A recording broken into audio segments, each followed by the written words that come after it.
আরাবি চিরকুটটা পড়ে মুচকি হাসল। এই লোকটাও না। আরাবি জায়ানকে ছোট্ট করে ধন্যবাদ লিখে পাঠিয়ে দিল। জায়ান ফিরতে বার্তা পাঠালো, আই লাভ ইউ বললে বেশি খুশি হতাম। আরাবি আর উত্তর দিল না। লজ্জা মিশ্রিত মুচকি হাসলো আরাবি। তারপর জায়ানের দেওয়া শাড়ি গহনাগুলো আলতো হাতে ছুঁয়ে দিল। জায়ানের কাছ থেকে পাওয়া প্রথম উপহার। আরাবির ইচ্ছে করছে এই উপহারের বিনিময়ে জায়ানকে ঠাস ঠাস করে দুটো চুমু খেয়ে নিতে, কিন্তু সেটা তো আরাবি কোনোদিন পারবে না।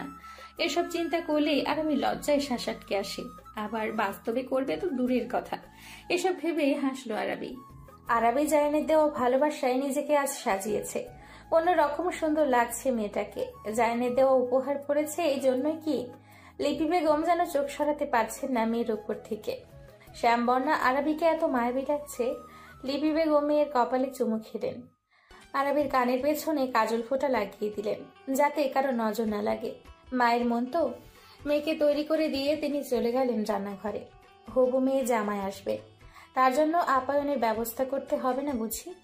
লিপি বেগম যেতেই আরাবি আয়নায় তাকালো। পূর্ণ দৃষ্টিতে নিজেকে খুঁটিয়ে খুঁটিয়ে দেখল। নিজেকে দেখে নিজেই মুগ্ধ হলো আরাবি। তাকে আজ সুন্দর লাগছে। কেন লাগছে? কই, আগে তো নিজের নজরে নিজেকে এত সুন্দর লাগেনি। তবে আজ কেন ও নিজেই নিজেকে দেখে এভাবে মুগ্ধ হচ্ছে? আচ্ছা, লোকটা ওকে এই সাজে দেখলে কিভাবে রিয়াক্ট করবে? ওকে এই সাজে দেখলে কি পাগলামি করবে অনেক? অবশ্য লোকটা তো সদা পাগলামি করে ওকে নিয়ে। জায়ানের কথা ভাবতেই আরাবি লজ্জায় চোখ নামিয়ে নিল। এই লোকটাকে নিয়ে ভাবলেই ওর লজ্জা লাগে, অস্থির লাগে, অদ্ভুত অনুভূতি হয় মনের মাঝে। ভালো লাগায় দেহের মাঝে অন্যরকম শিহরণ জাগে। ও চারপাশে ভালো লাগার রঙিন প্রজাপতিরা এলোমেলো উড়াউড়ি করতে থাকে। হৃদস্পন্দন বেড়ে যায় অস্বাভাবিকভাবে। এমন কেন হয়? তবে কি ও ভালোবেসে ফেললো জায়ানকে? কিন্তু এত তাড়াতাড়ি কিভাবে ভালোবাসা হয়? হয় কি? হয়ই তো। নয়তো লোকটা যে বলে ওকে নাকি সে প্রথম দেখাতেই ভালোবেসে ফেলেছিল, যাকে বলে লাভ এট ফার্স্ট সাইট। অত শত জানে না আরাবি, আর জানতেও চায় না।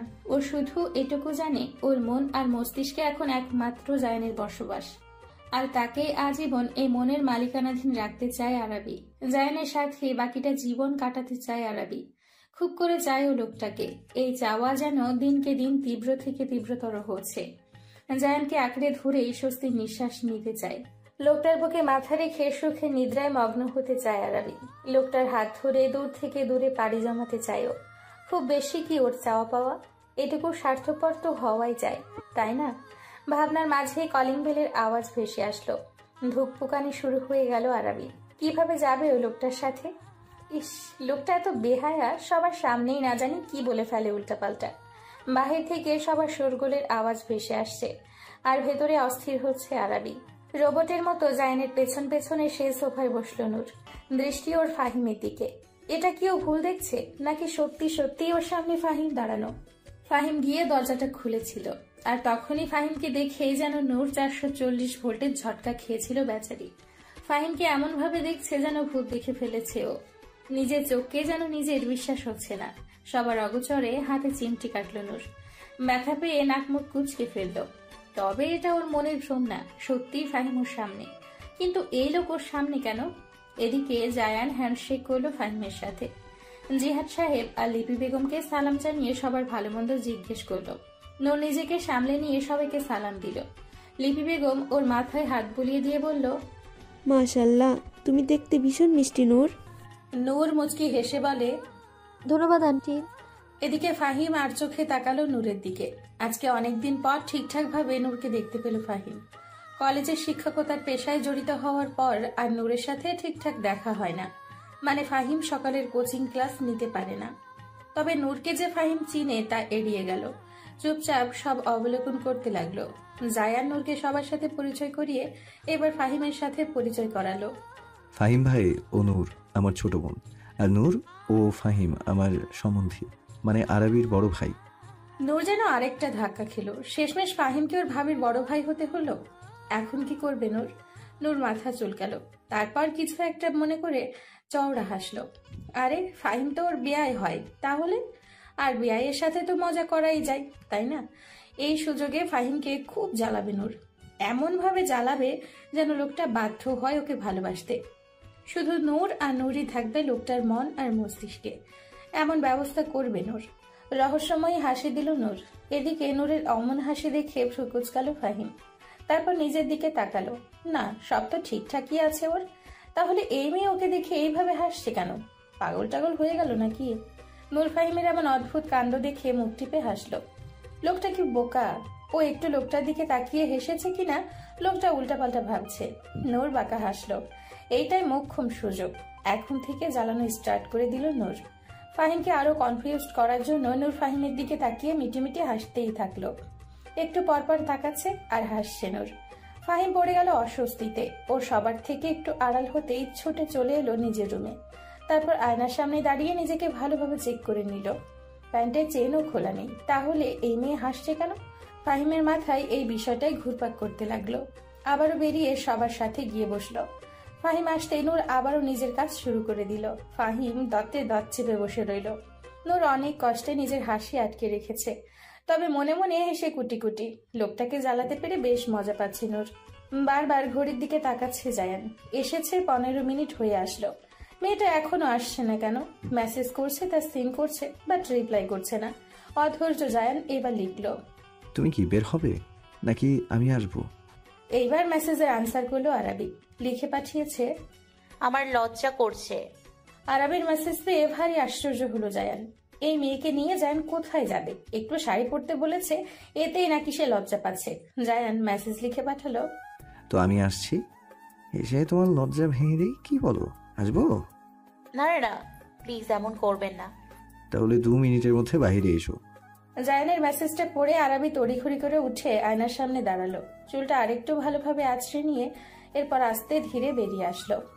সবার সামনে এসে ধীর আওয়াজে সালাম দিল। এদিকে জায়ান আরাবিকে দেখে যেন নিজের মধ্যে নেই।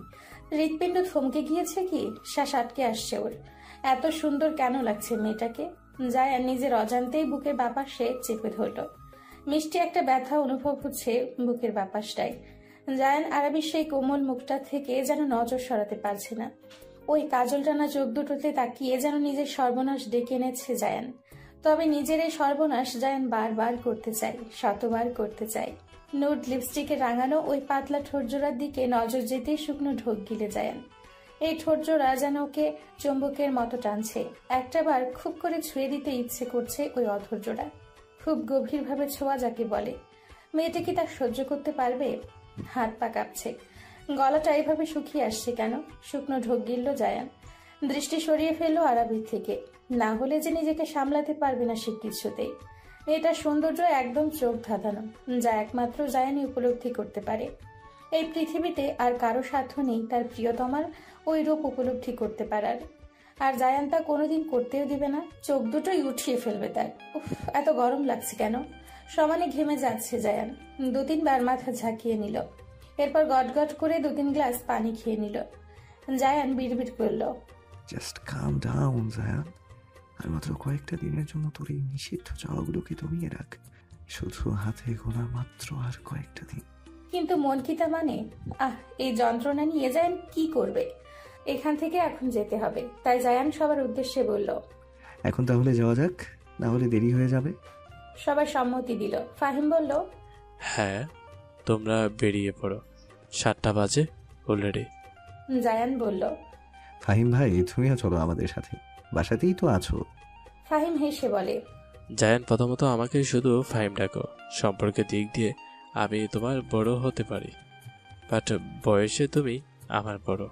তবু দেখো, আমি তোমাকে নাম ধরে ডাকছি, তাই আমি চাই তুমি আমাকে নাম ধরে ডাকো, ওকে? আর আমি যাবো না, তোমরা এনজয় করো গিয়ে। প্রথমটা না হয় বুঝলাম, কিন্তু আমাদের সাথে যেতে তোমার সমস্যা কোথায়? এখানে আমি আর আরাবি কি একা যেতে যাচ্ছি যে তুমি গেলে সমস্যা হবে? আমার ছোট বোনও তো আছে আমাদের সাথে, তুমি চলো তো। কিন্তু কোনো কিন্তু শুনতে চাই না।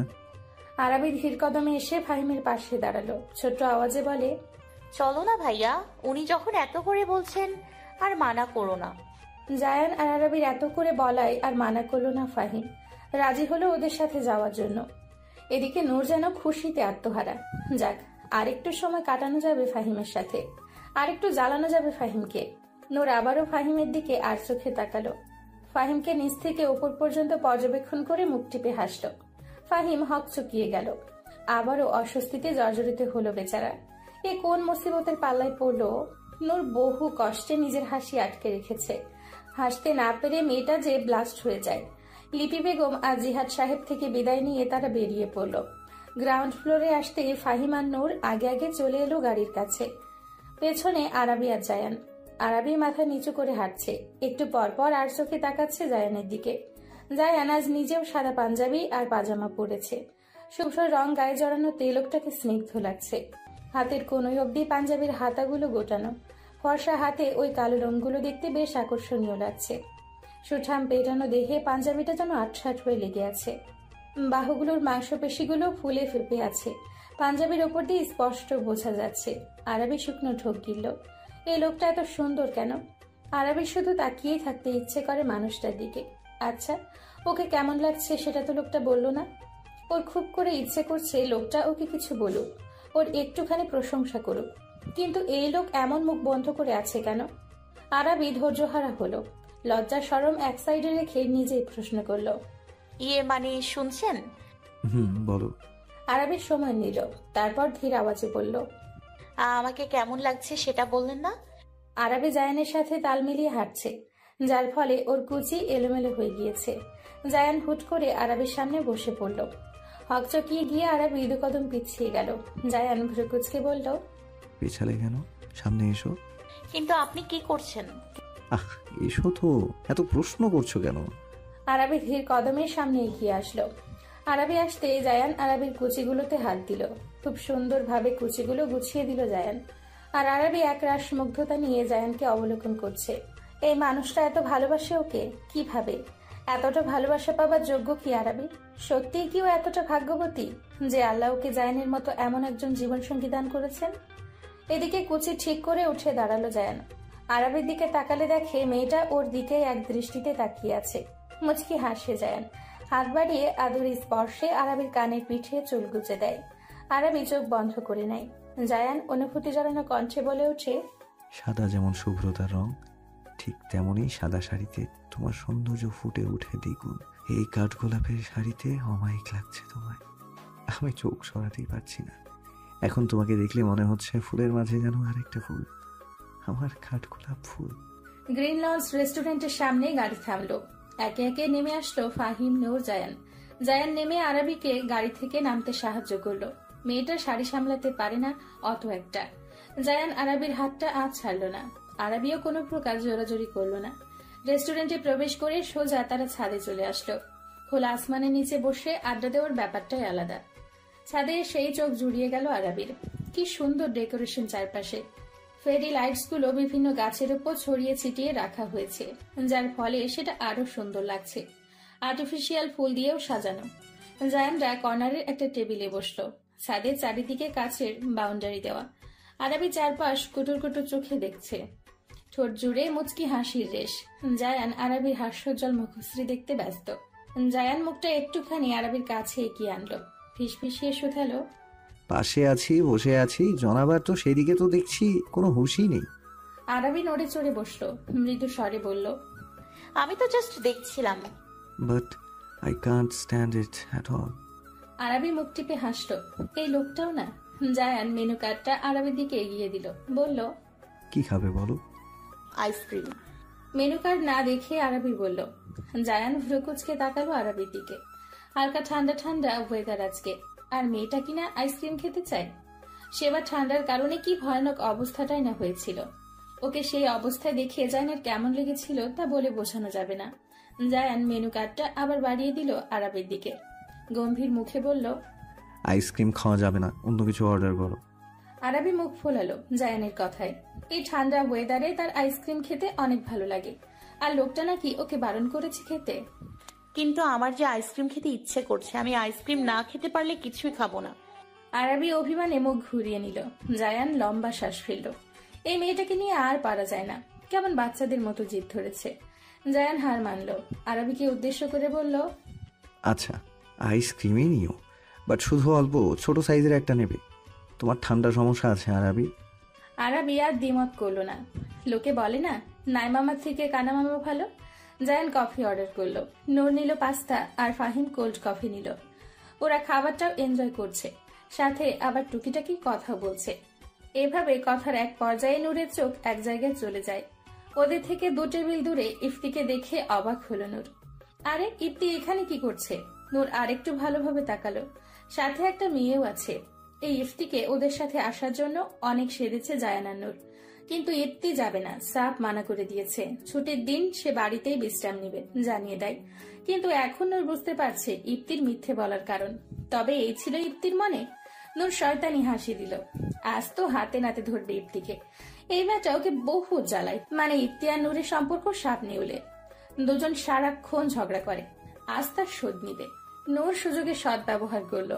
এমন ভান ধরলো যেন ও ইফতিকে এখনই দেখেছে। অবাক কণ্ঠে বলে উঠল, জায়ান ভাইয়া, ওই দেখো ইফতি ভাইয়াকে দেখা যাচ্ছে।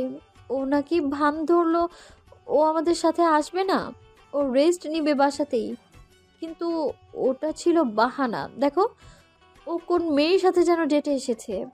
জায়ান আর আরবি চট করে তাকালো নূরের ইঙ্গিতকৃত স্থানে। আর ফাহিম আগামাথা না বোঝায় চুপচাপ বসে আছে। আরবি ভালোভাবে তাকিয়ে খেয়াল করলো ইফতির সাথে মেয়েটা আর কেউ না, ওটা আলিফা। আরবি হা হয়ে গেল। এই মেয়ে ইফতির সাথে কি করছে? জায়ান আরবির ওর হাত দ্বারা বন্ধ করে দিল। আরবি এতে হুঁশ হলো। ও অবাক হয়ে বলে, এরা দুজন এখানে কি করে? জায়ান আরবির হাত ধরে উঠে দাঁড়ালো, বলল, সেটা এখানে বসে থেকে তো আর জানতে পারবো না, চলো ওদের দেখেই জেনে আসি। জায়ান আরবিকে টেনে নিয়ে চলল। পেছনে পেছনে নূরও যাওয়ার জন্য পা বাড়ালো। কিন্তু ফাহিমকে তখনও বসে থাকতে দেখে আবারও ফিরে আসলো। কোনো কিছু না বলে ফাহিমের হাতটা চেপে ধরল। উচ্ছ্বাসিত কণ্ঠে বলে উঠল, আরে আপনি বসে আছেন কেন, চলুন। নূর ফাহিমের হাত ধরে টেনে নিয়ে যাচ্ছে, আর ফাহিম ওর হাত ধরা নূরের হাতের দিকে তাকিয়ে আছে। নূর ওর হাতটা আঁকড়ে ধরতেই অদ্ভুত অনুভূতি হলো ফাহিমের, যা কোনোদিন অনুভব করেনি ফাহিম। নূরের ওই একটুখানি স্পর্শে যেন ফাহিমের পুরো সত্তা নড়ে উঠেছে। হৃদস্পন্দন বেড়ে গিয়েছে বেচারার। কেন হচ্ছে এসব? ফাহিম অবাক হয়ে শুধু চেয়ে চেয়ে দেখল ওর সামনে দিয়ে এগিয়ে যাওয়া ওই প্রাণোচ্ছল মেয়েটিকে। তোমাকে সুন্দর লাগছে আলিফা। আলিফা আজ একটা কালো রঙের ফ্লোরাল গাউন পরে এসছে। ইফতি যেন চোখ সরাতেই পারছে না। মেয়েটাকে অনেক সুন্দর লাগছে, তাই মনের কথাটা চেপে রাখতে পারেনি আর। ইফতির প্রশংসায় আলিফার লজ্জা লাগলো, তবে এটা বুঝতে দিল না ইফতিকে। মুখ ভেঙচি মেরে বলল, হঠাৎ এত আদিক্ষেতা কেন করা হচ্ছে শুনি? ইফতি ভ্রু কুচকালো, বলল, আমাকে ভেঙচি কাটছো মেয়ে, ভুলে যেও না আমি তোমার বস। সেটা অফিসে, এখানে না। একদম আমাকে থ্রেট দিবেন না। ইফতি থতমত খেয়ে গেল, বলল, আচ্ছা কাল অফিসে এসো তুমি, তখন দেখাবো মজা। বস হই আমি তোমার। আলিফার রাগী স্বরে বলল, এইসব বলার জন্য আমাকে এখানে এনেছেন? তাহলে বলবো আমি ব্যস্ত, বাড়িতে অনেক কাজ আছে আমার। ইফতি যেন ধৈর্য হারা হলো। এ মেয়ে এত বোকা কেন? ওকে নিয়ে ঘুরতে বের হওয়া, একান্তে কিছু সময় কাটাতে চাওয়া, এগুলো কিসের জন্য ও করছে সেটা কি মেয়েটা বুঝতে পারছে না? ইফতির রাগ লাগলো, দাঁতে দাঁত চেপে বলে, আমি কি জন্যে তোমাকে এখানে এনেছি এখনো সেটা বুঝতে পারোনি? এত বোকা কেন তুমি? মানুষের সুন্দর মুডটাকে কিভাবে ভেস্তে দিতে হয় সেটা তুমি খুব ভালোভাবে জানো। আলিফা গাল ফোলালো ইফতির কথায়। আমি বোকা না, আপনি বোকা। খামোখা এখানে এনে আমার সাথে ঝগড়া করছেন। কেন এনেছেন আমাকে এখানে? Because I love you idiot. ইফতির মুখে আই লাভ ইউ শুনে থমকে গেল আলিফা, স্তব্ধ হয়ে রইল। সে আগে থেকেই জানতো ইফতি ওকে ভালোবাসে। ও মেয়ে মানুষ, মেয়েদের ষষ্ঠ ইন্দ্রিয় খুবই প্রখর হয়। তারা খুব সহজেই মানুষের চোখ পড়তে পারে। ওই চোখের দিকে তাকালেই বুঝতে পারে মানুষটার উদ্দেশ্য খারাপ নাকি ভালো। সেই হিসেবে আলিফাও অনেক আগে থেকেই অনুভব করতে পেরেছে ইফতি ওকে ভালোবাসে। কিন্তু আজ ইফতির মুখে ভালোবাসার স্বীকারোক্তি শুনে কেমন যেন সুখ সুখ অনুভূতিতে আলিফার হৃদয় ছেয়ে গেল। চোখ বুজে ফেললো আলিফা। ইফতি আবারও বলতে লাগলো, জানি না কিভাবে যেন তোমায় ভালোবেসে ফেলেছি আমি আলিফা। তাই আমি সিদ্ধান্ত নিয়েছি ভাইয়ার বিয়েটা শান্তিমতো হলেই আমি তোমাকে বিয়ে করে নিব। চট করে তাকায় আলিফা, আবেগঘন হয়ে ওঠে মুহূর্তে। মুখ খুলে কিছু বলতে নিবে তার আগেই শুনতে পায় প্রাণোচ্ছল কণ্ঠে বলা কিছু কথা। আলিফার সামনে তাকাতেই হা হয়ে যায়। ওর সামনে জায়ান, আরাবি, নূর আর ফাহিম দাঁড়ানো। জায়ান গিয়ে ইফতির ঘাড়ে হাত রাখলো। ইফতি ঘাড় ঘুরিয়ে বড় ভাইকে দেখে জোরপূর্বক হাসলো। জায়ান গম্ভীর মুখে বলল, so this is how you rest. চাচ্ছু আর ছোট মাকে বিষয়টা জানাতে হয়। ইফতি চট করে উঠে দাঁড়ায়, আমতা আমতা করে বলে, ভাই আসলে হয়েছে কি? জায়ান তীক্ষ্ণ কণ্ঠে বলে। আসলে নকলে জানি না, আমি স্ট্রেইট ফরওয়ার্ড কথা বলতে পছন্দ করি, তাই জিজ্ঞেস করছি, তুই কি আলিফাকে সত্যি ভালোবাসিস? বেহুদা কোনো এক্সকিউজ শুনতে চাই না আমি, সোজা সাপটা জবাব চাই। ইফতি জোরালো নিঃশ্বাস ফেলল। না, এখানে হকচকানোর কিছু হয়নি, সে ভালোবেসেছে, আর ভালোবাসার কথা বুক ফুলিয়ে বলতে হয়। ইফতি তাই করল। হ্যাঁ ভাইয়া, আমি আলিফাকে ভালোবাসি আর ওকে বিয়ে করতে চাই। যাক, শুনে ভালো লাগলো। জায়ান এবার আলিফার দিকে তাকালো। আলিফা খানিকটা ভরকে গেল। জায়ান মুচকি হেসে বলল, আরবির ফ্রেন্ড তুমি, সেই হিসেবে আমার শালি সাহেবা এখন। তো তুমিও কি ইফতিকে ভালোবাসো? ওকে বিয়ে করতে কোনো আপত্তি আছে তোমার? জায়ানের সোজাসাপটা প্রশ্নে আলিফা লজ্জা পেল।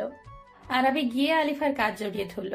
মুচকি হেসে বলল, আরে বলে ফেল, আমিও জানি তুই আমার দেবরকে ভালোবাসিস। আলিফা হাসল। লজ্জায় কথা বের হচ্ছে না বেচারির, তাই মাথা দুলিয়ে সম্মতি দিল। জায়ান শান্ত চোখে দুজনকে দেখে নিয়ে বলে, তোমরা দুজন যেহেতু দুজনকে ভালোবাসো, তাই এখানে আমার কোনো আপত্তি নেই। ফ্যামিলির চিন্তা করতে হবে না, ওদের আমি সামলে নেব। ইফতি আর আলিফা দুজনে বেশ খুশি হলো। দায়িত্বটা যেহেতু জায়ান নিয়েছে, তাহলে আর চিন্তা নেই। পরবর্তী সময়টা ওরা একসাথে বেশ আনন্দের সাথে কাটালো। সূর্যের প্রখরতায় আজ যেন ঝলসে যাচ্ছে চারপাশ। কয়েকদিন যাবৎ এসবই হচ্ছে। দিনের আলোতে সূর্য তার দাপট দেখাচ্ছে, ঠিক তেমনই রাত হলেই শীত শীত অনুভব হয়। কি একটা আশ্চর্য মৌসুম এলো। রিকশায় বসে এসবই ভাবছে আরবি। আজ একাই এসছে। ফাহিম আগেই কলেজে চলে গিয়েছে, ও নাকি দরকারি কাজ আছে, তাই আরবি আজ একাই যাচ্ছে। আরবি ভেবে পায় না, ও যখন একা কোথাও যাওয়ার জন্য বের হয় তখনই জ্যামে পড়তে হয় ওকে। গরমে মেয়েটা ঘেমে নিয়ে উঠেছে। ওনার এক অংশ দিয়ে কপালের আর মুখশ্রীর ঘামটুকু মুছে নিল। অনেকক্ষণ যাবৎ রোদে বর্ষায় মাথাটাও ব্যথা করছে প্রচুর। আরো 15 মিনিট আরবি অপেক্ষা করলো। এবার বিরক্ত হয়ে ভাবলো আর অফিসে যাবেই না, জায়ানকে ফোন করে বারণ করে দিবে। যেই ভাবার সেই কাজ। আরবি ফোন করলো জায়ানকে। প্রথমবার রিং হয়ে কেটে গেল। আরবি আবারও ট্রাই করলো, এবারও ধরল না। আরবি এবার অবাক হলো, এমন তো কোনো সময় হয় না। আরবি কল দিলে একটা রিং কোনো রকম হলেই জায়ানোর কল কেটে সাথে সাথে কল ব্যাক করে। সেখানে আজ আরবি এতগুলো ফোন করলো, একটাও ধরল না। তবে কি লোকটার কোনো বিপদ আপদ হলো? অফিসে না যাওয়ার চিন্তা ভাবনা মাথা থেকে ঝেড়ে ফেললো আরবি। এক নাগাড়ে জায়ানকে ফোন দিতে লাগলো, না ধরছে না। জ্যাম ছাড়লো তার কিছুক্ষণ পরে। আরবি রিক্সাওয়ালাকে দ্রুত চালাতে বলল। অফিসের সামনে রিক্সা থামতে ভাড়া মিটিয়ে দ্রুত পায়ে ভেতরে প্রবেশ করলো। লিফটের সামনে এসে দেখে সেটা আসতে অনেক দেরি। আরবি অপেক্ষা না করে সিঁড়ি দিয়ে উপরে উঠতে লাগলো। একে একে সিঁড়ি দিয়ে উঠে 3 তলা সিঁড়িতে পা রাখতেই 2-1 মেয়ের কিছু অনাকাঙ্ক্ষিত কথা কানে আসে আরবির। সাথে সাথে পাজরা থেমে যায় ওর। সেখানেই শক্ত হয়ে দাঁড়িয়ে থাকে। কথাগুলো ঠিক এমন, আরে শুনেছিস, আহানা ম্যাম আজ জায়ান স্যারের সাথে অফিসে এসেছে। দুজনকে একসাথে অনেক সুন্দর লাগে। ম্যাম নাকি কালই দেশে ফিরেছে, আর আজকে স্যার তাকে অফিসে নিয়ে এসেছে। আমরা যা ভেবেছি তাই ঠিক। স্যার আর আহানা ম্যাম GF-BF দুজন সেই যে অফিস রুমে ঢুকেছে, এখনো বের হয়নি।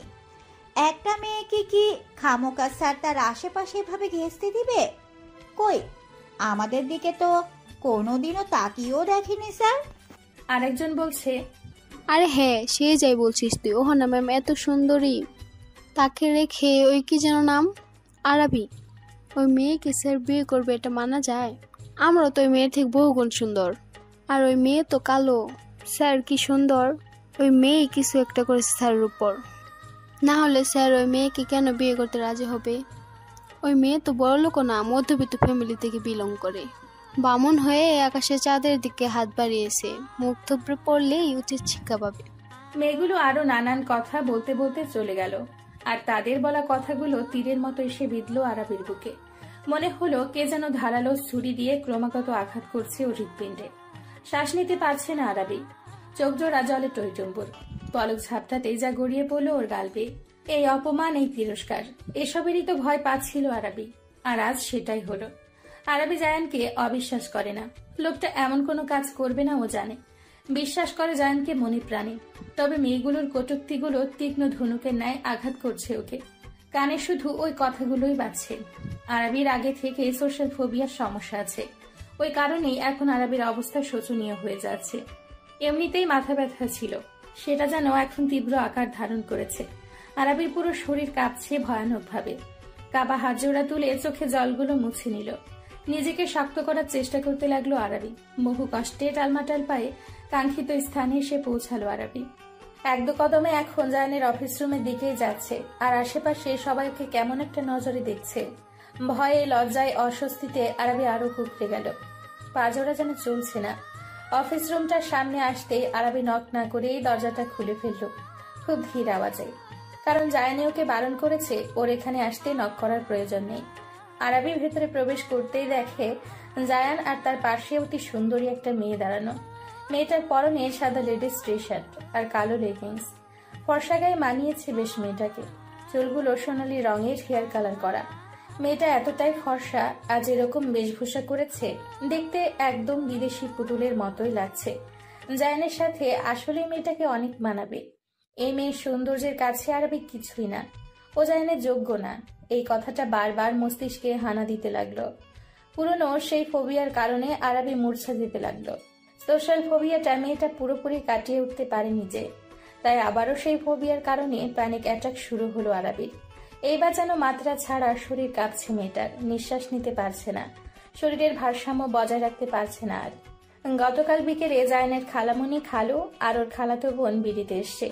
ওর মা আহানার সাথে ওর বিয়ে দিতে চাইলেও জায়ান আর আহানার মাঝে এমন সম্পর্ক কোনো দিনই ছিল না। আহানা জায়ানকে বড় ভাই মানে, সম্মান করে বড় ভাইয়ের মতো। জায়ানও আহানাকে ঠিক নূরের মতো আদর আর স্নেহ করে। ওদের মাঝে ভাই বোনেরই সম্পর্ক।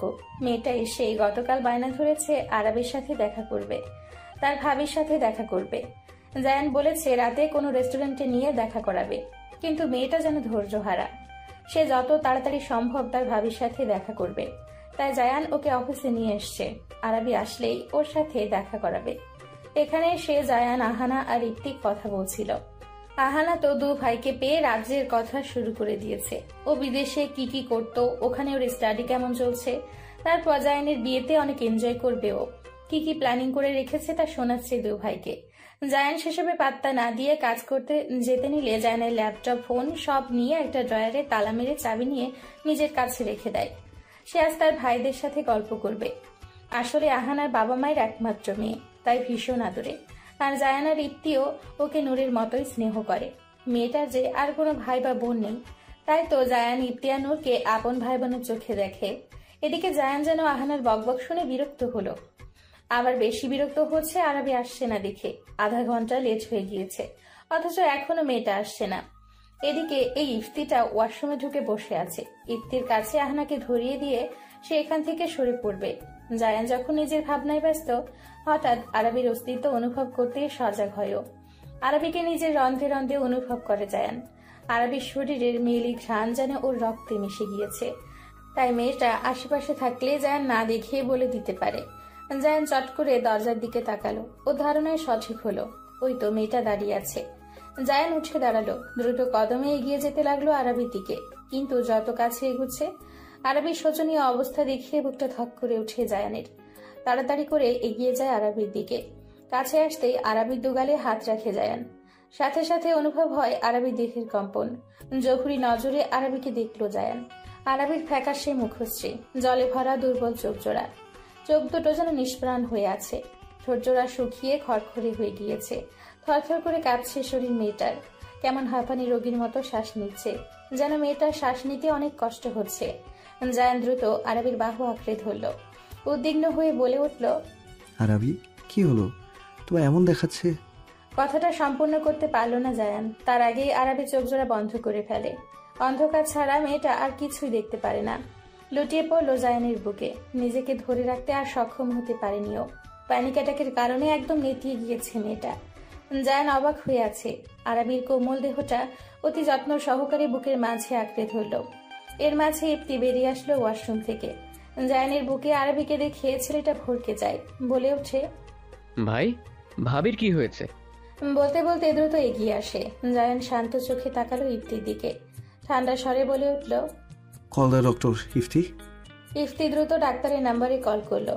জায়ান আরাবিকে কোলে তুলে নিয়ে গিয়ে সোফায় বসালো। তারপর নিজে ওর পাশে বসে আরাবিকে আবারও নিজের বুকের মাঝে আগলে নিল। এদিকে আহানা অবাক হয়ে শুধু সব দেখছে। বেচারি মাঝে থেকে কিছুই বুঝতে পারছে না। আপাতত চুপচাপ সবকিছু অবলোকন করা ছাড়া আর কোনো উপায় নেই ওর কাছে। এখন চুপ থাকাই শ্রেয় মনে করলো মেয়েটা।